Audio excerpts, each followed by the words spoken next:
State your name. Robin Clue. And where did that name come from? There was a guy on my soccer team whose name was Clue, and I was like, that's the coolest shit ever. And so I was like, I want to be called Clue, but you can't really Google Clue. So I was like, okay, Robin Clue. So my last name is Robbins, so I just dropped it in there. Did you have any previous names before that? Ooh, that's a good one because I had a name called, well, what was it? It was when I was like trying to be super like fake deep, because I only listened to like Lupe Fiasco and like all this like, like hated Lil Wayne type stage. And so I wanted to be called Zoda Raps because it's like paradox backwards. I was originally, but I figured it was too corny, so I dropped that. When did you start making music? I didn't really listen to music until like through the middle of high school. I started listening to like, no, I take it back. In junior high, I started listening to like those emo like punk bands. And then in high school, I started listening to rap music. And then immediately just that kind of transitioned into rap music for myself because I wrote a little bit of like poetry like here and there. And everybody was like, you can't really be a poet nowadays. So I was like, well, let me be a rapper, the other thing that you can't make money off of. But it was just a natural progression, I guess. What are some of your biggest influences? Definitely Lupe Fiasco's who like put me onto music. Just the first time I've actually like loved an artist and like before I listened to any other like type music, just downloaded it and like listened to it actually. I downloaded Lupe's like entire discography and for like a year that's all I listened to. And then like features from his tape I would start listening to. And then I just kind of expanded. And now I think some big influences for me are like old school type rappers. Like, I love Nas, I love Jay, I love Lauryn Hill. I love like Talib and Mos Def.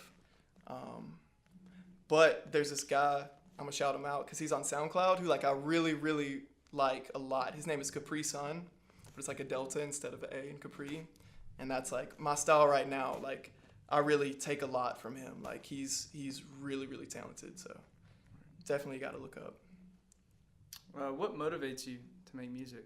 I don't know what else I would do. Like I don't have any other like passions really. Like I'm passionate about music and that's just that's it. Like I wouldn't want to sit behind a desk. I wouldn't want to do anything else. So just want to make it work. What challenges you to make better music?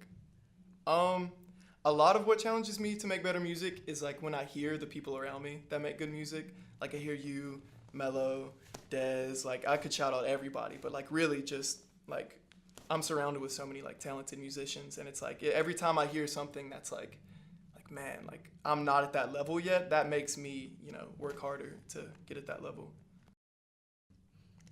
Do you have any other interests other than music that you do in your free time, like hobbies and whatnot? I'm a nerd. Like I play video games. Like I have the Switch and I just play Splatoon all the time. What else do I do?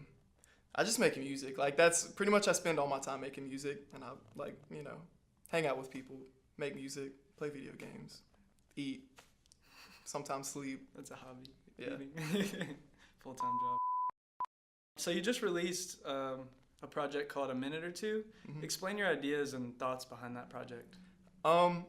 Really for a minute or two, I was like, I'd been making music for like 2 years. I guess I never really answered that question exactly. But like, yeah, I was making music for about like 2 years, like since I got into college. And I'd never come out with like, I had like a couple songs on my SoundCloud. And I was like, I tell people like I want to be a rapper and it's already like, really. And so I just really wanted to have like a tape, like a full body of work that I could say like, yeah, I want to do this. Like I'm a musician, like here's what I can show you. So I've always been the type of guy to just like write verses. I don't like structure songs really well.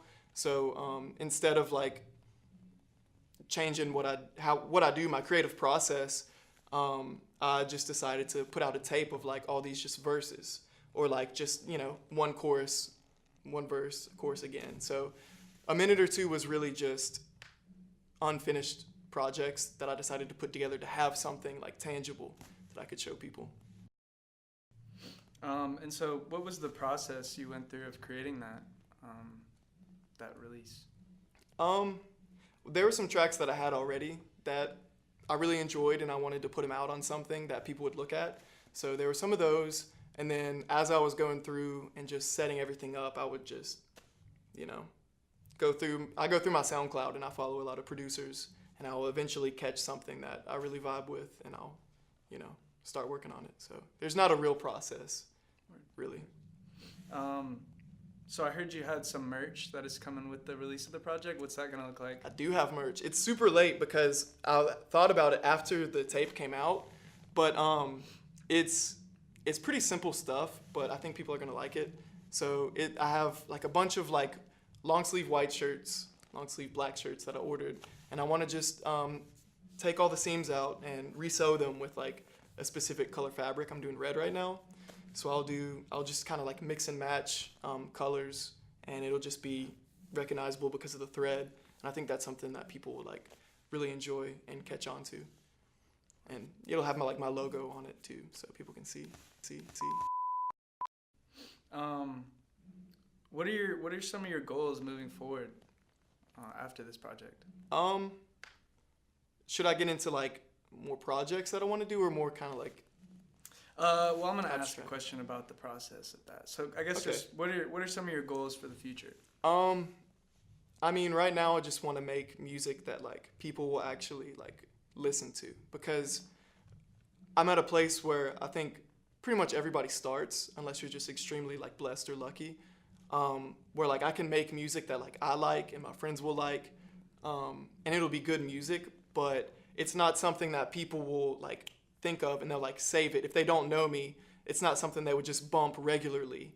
It's just something, right now I'm making music kind of for myself. I want to get to the point where I can make, stuff people will jam to, like play in their car or play at a party. Like I want to get to that point where it's universally, accepted, good sounding. I don't know the word I'm looking for, but you know what I mean. Yeah. And so what steps are you taking, or what do you think is next to get to that point? I think like with a minute or two, I would need to do kind of the opposite of that. Instead of just piecing stuff together, I think I need to sit down and actually, like form an idea of like a concept for an album or a sound that I can put together, and really spend a lot of time creating and making it sound like official and really legitimate. So are you currently in the process of working on anything new? Yeah. Weird. A couple things. A couple things new? Yeah. Can you share any information about that, or do you want to keep that under wraps? I think I can. Yeah. It's not like anybody cares if I do or The label don't. gonna stop you, man? The label's gonna take my money. But nah, there's a few things that I'm doing. I just talked with Neezy, who's a friend of mine who I live with, and he makes beats, and he's just, working on a bunch of stuff, and he kind of doesn't know what to do with it. So I want to do like a project with him, actually, where we just, combine, and it'll be kind of like a Mad Villain type thing, where it's like, producer, artist type deal. And I think that would be cool. That's something that I do want to work on. I haven't really started with yet. I have a couple ideas of stuff I want to do that I've told you about. Like I have my next big project that I think I will put some time into is going to be like a double album where it'll be called like Highs and Lows.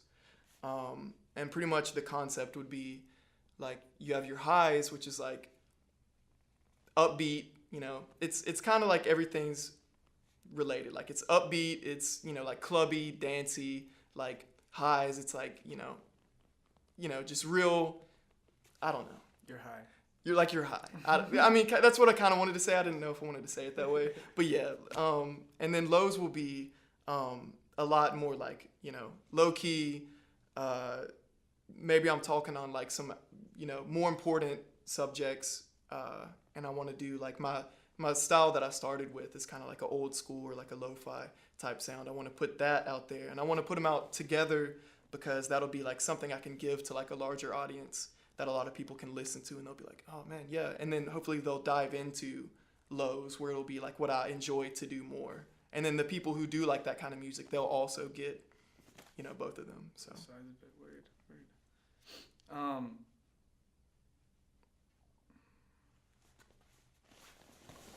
I had this set up differently. Okay. Do you want to speak a little bit about rarefaction and what that is? Yes, I would love to. Okay, I was hoping you would ask about rarefaction. I didn't know if it would be a separate question. Rarefaction is gonna be the shit. Like rarefaction is gonna be so fucking tight. Rarefaction is gonna be hopefully what blows up first. Like I'm really excited about rarefaction, because it's just a group. Like I was talking about Neezy earlier. It's a producer. You are a producer and artist yourself. Myself, Mello, Dez. Hopefully we're gonna get features from our friends all over. Reek, Renzel, everybody. And just put together it'll be a tape first, I think. We have to figure out what it's gonna be called and what the concept is. We're still kind of thinking about it. But Rarefaction is just a group of really dissimilar artists who are gonna come together in like a beautiful way. Like I think it's gonna be something people really can, get attached to and appreciate, because all of us, even though we don't make the same kind of music, we all come from like a very real place, and I think people are gonna relate a lot to Rarefaction, and I'm really excited to get it off the ground. Word. That's pretty much everything I had. Word. Is there anything else you want me to ask you? I mean, I just came in. Anything else you want to say before we end this? I really should have thought about something like nice to say or like inspiring, but Plugs? plugs? Who can I plug? I mean, yourself? I'm plug myself. I'm Robin Clue. You can follow me on SoundCloud at Robin-Clue and everywhere else at Robin Clue. I said everywhere else, but everybody knew what I was saying.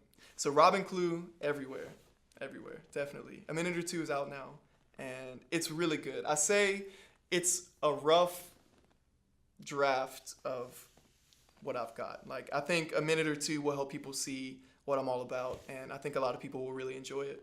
And people I've talked to really do enjoy it so far. So I hope anybody who listens can, take the time to sit down and listen to this short project. Every track's a minute or two, and they're all good. So I hope y'all like them. Cut. It's good.